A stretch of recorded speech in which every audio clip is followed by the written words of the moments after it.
You see, there's a common denominator between us. And that is Jesus Christ. He said that if I don't go, he won't come. Nevertheless, I tell you the truth. It is expedient for you that I go away. John chapter 16 verse 7. It is expedient, this is simple English.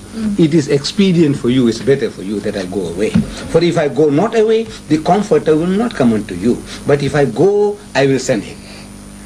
He's not talking about himself. If I don't go, he won't come. But if I go, I will send him. That is the Holy Spirit. Right. So now, he says, if it is the Holy Spirit, see, now we are mature people. That's the easiest thing in the world to say, is the Holy Spirit. I said, right, wait. He's telling you that if I don't go, he won't come. But if I go, I will send him. So that means the Holy Spirit was not there with him. This Comforter was not there with him.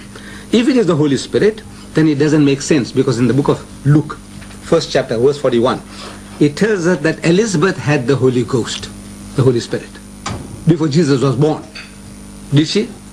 Luke. If you want me to get the Bible, open it and read it. Luke chapter 1 verse 41 says, and Elizabeth had the Holy Ghost.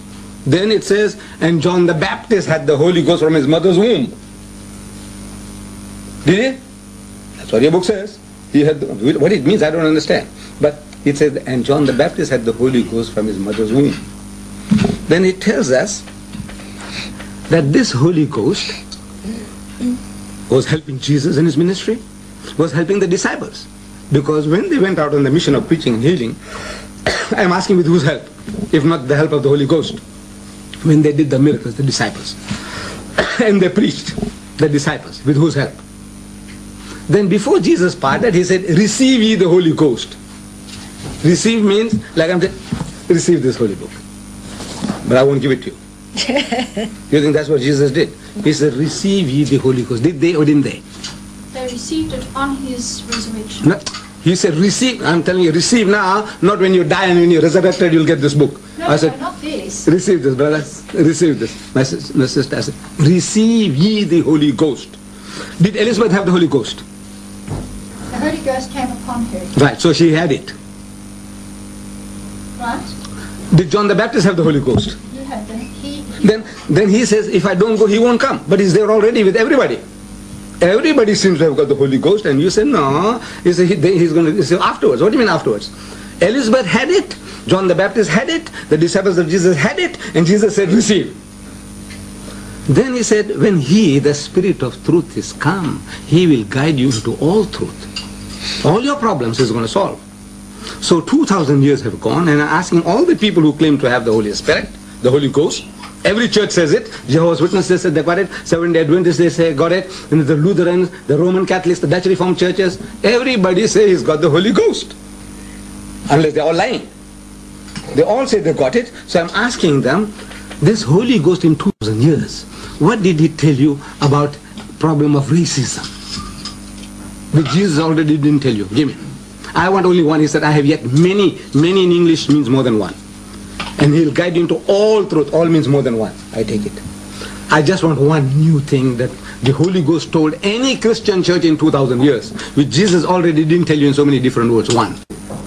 In John, first episode of John, chapter 4, verse 1, verse 3 says, it says, beloved, believe not every spirit, but try the spirits with the fear of God. For many false prophets have gone out into the world. You remember that? Right. The false prophet is a false spirit, true prophet is a true spirit. This word spirit is used synonymous here for a prophet. Beloved, believe not every spirit, but try the spirits whether they are of God. For many false prophets have gone out into the world. How do you know a false prophet? He's got a false spirit. True prophet, he's got a true spirit. But how are we to know? Is it the spirit that confesseth that Jesus is the Christ is of God? You read that? The spirit that confesseth that, look, he said that Jesus is the true Messiah, Christ, the Messiah, is of God. You remember reading that? Right. So I said, now look, this is your book is giving you a test to apply. But people are terrified. I'm telling you, look, this is what he said.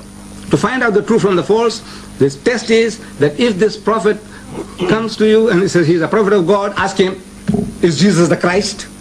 He says no, then you are told to reject him.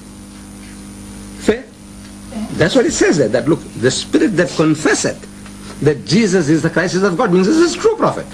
So now you open chapter 3, I give you the page, chapter 3, this is the book we are presenting you. So you can open up chapter 3 there, I give page, chapter 3, page, verse 42, chapter 3, page number 42 will be page 134. Right. Page 134. Very easy to find. Page 134.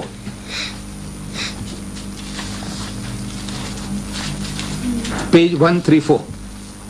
Got it, ma'am? I'm looking at verse 45 now. It says, behold, the angel said, O Mary, God giveth thee glad tidings of a word from him. His name will be Christ Jesus. You read it, sir? It says in Arabic, Masihu, same as Messiah. Masihu Isa ibn Maryama.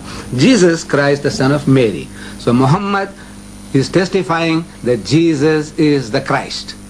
That's the book. That's the book of Islam.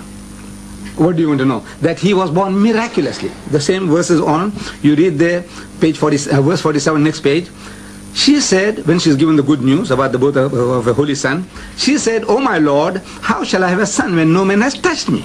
He said, the angel says in reply, even so, God created what he willeth. When he had decreed a plan, he but said to it, be, and it is. And God will teach him the book and wisdom, the law and the gospel. Talking about Jesus Christ. Muhammad testifies that Jesus is the Messiah, that he is the true messenger of God, and he was born miraculously, which many modern day Christians don't believe today. This is 1,400-year-old book that you are reading now. 1400 years ago, this is what Muhammad says about Jesus. That Jesus Christ was one of the mightiest messengers of God. He was born miraculously. He gave life to the dead by God's permission. He healed those born blind and the lepers by God's permission. But he's not God, and he's not physically not his son. So now we can reason. He's not God. You used to know he's God. He said, let us reason. Yeah. Come. The Bible says, come, let us reason together. The Quran says, Ya ahlal kitab ta'alu. So, people of the book, come, let's talk. What are you afraid of?